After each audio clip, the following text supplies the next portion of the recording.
Mercoledì al mercato di Montebelluna, oggi invece in azione tra le bancarelle di Castelfranco Veneto. Sembra esserci una banda che entra in scena nei mercati settimanali della provincia per piccoli furti o scippi. Una settimana fa a Montebelluna 3 anziani avevano denunciato lo scippo del proprio portafoglio sottratto con destrezza dalla borsetta senza che le ignare vittime se ne accorgessero. Stessa dinamica ma scenario diverso, il mercato di Castelfranco, dove la banda, composta da quanto dicono i testimoni da donne, ha colpito rubando almeno 3 portafogli. Mi sono trovata senza portafoglio dopo che sono uscita da un negozio di panificio. Eravamo in 3 senza portafoglio.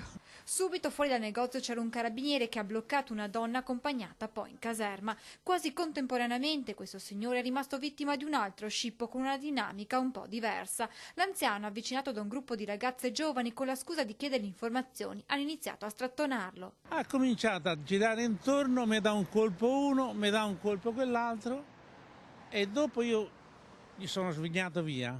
Solo più tardi l'uomo si è accorto di non avere più con sé il portafoglio. E lì allora sono andato a casa, qua però così è finita che io non so se me l'hanno preso là o seppure me l'hanno preso in piazza. A Montebelluna, per combattere episodi simili, sono in azione tra le bancarelle agenti di polizia locale in borghese, misura che potrebbe essere adottata anche in altri comuni durante i mercati settimanali.